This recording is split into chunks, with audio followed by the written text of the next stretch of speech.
Hello বন্ধুরা, আসসালামু আলাইকুম। Welcome to my new video. আজকের ভিডিওটা বাংলাদেশ বিদ্যুৎ উন্নয়ন বোর্ড বিপিডিবি এর নিরাপত্তা প্রহরীতে আসা একটা অঙ্ক, এবং এই অঙ্কটা আমি তোমাদেরকে এখন করে দেখাবো। আর এই প্রশ্নটা এরকম ছিল, নিচের কোন ভগ্নাংশের ছোট? তো এই ছোট বড় আমরা বিভিন্ন ভাবে করতে পারি। তার মধ্যে আমি তোমাদেরকে দুইটা নিয়ম আজকে দেখাবো। তো দুইটা নিয়ম, প্রথমত হচ্ছে যে এই ভগ্নাংশগুলাকে সমহর বানাইতে হবে। আর সমহর বানাইতে গেলে আমাদের এই নিচের যে হরগুলা আছে, সমহরের নিয়ম হচ্ছে প্রথমে এই হরগুলার লসাগু করতে হয়। তাহলে এখানে 3, 7, 5, 9 এটা হচ্ছে সমহরের। সমহরের করতে গেলে প্রথমে সমহর করলে তখন আমরা বুঝতে পারবো যে উপরের সংখ্যা যেটা বড় হবে সেটাই বড়, আর সব থেকে যেটা ছোট হবে উপরে মানে লবগুলা যার ছোট হবে সেটাই হবে ছোট। তো এছাড়াও আরেকটা পদ্ধতি আছে। তো দেখো এখানে আমাদের লসাগু যদি করি, অ্যাটলিস্ট দুইটা সংখ্যার ভিতরে যাইতে গেলেই লসাগুর ক্ষেত্রে হবে, কিন্তু গসাগুর ক্ষেত্রে সবগুলো যাইতে হবে। তো 3 যদি নেই, 3 এখানে যাবে, 7, 5 7-এর ভিতরে যাবে না, এই জন্য 7-এর 7ই লিখতে হবে, কিন্তু বাদ দেওয়া যাবে না, 7 লেখা বাদ দেওয়া যাবে না। আবার 5-এর ভিতরে যাবে না, 5 5ই হবে, আবার কিন্তু 3 9-এর ভিতরে 3 বার যাবে। তো এখন আমি এটাকে যদি করি, কি আসে, যদি আমরা গুণ করি তাহলে 3 3-কে 9,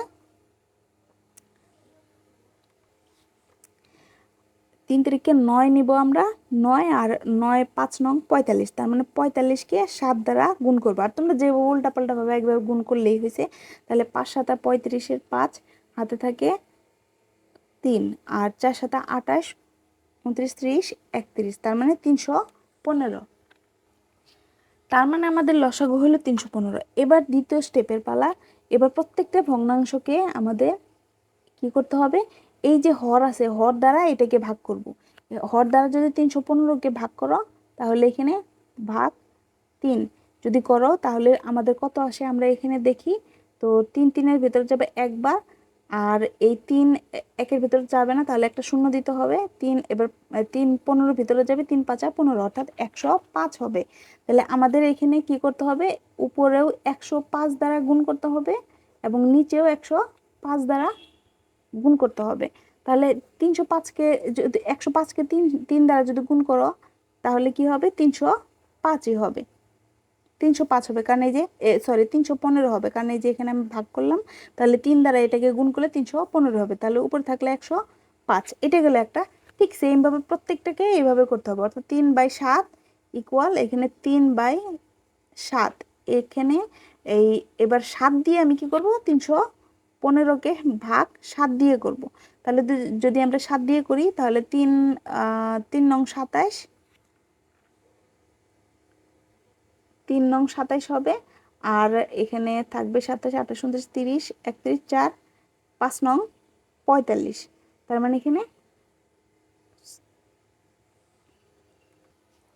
সরি এখানে 7-এর নামটা হবে।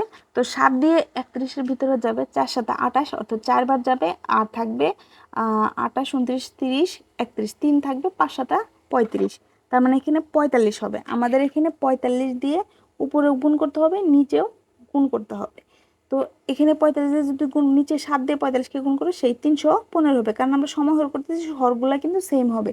তো এটাকে যদি করে 3 5 15-র 5 আর 3 4 12 13 135।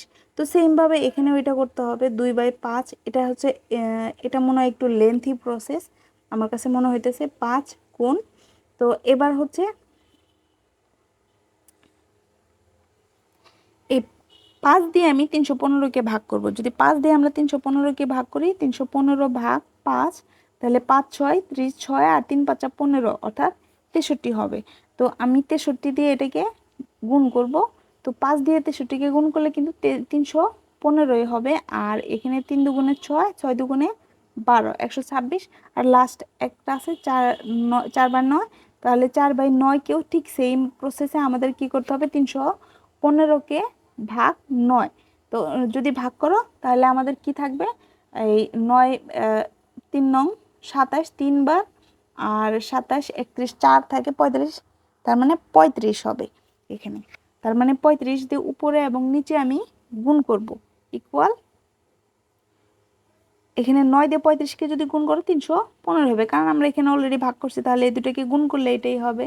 তো এবার 4 5 20, আর 3 4 12 আর 20 14 140। তো উপরে সব থেকে বড় কোনটা হয়েছে সেটা হবে বড়, আর সব থেকে ছোট হয়েছে কোনটা, দেখো এখানে 140 126 135 105, তার মানে সব থেকে ছোট হবে 105 এবং সব থেকে বড় হবে 140।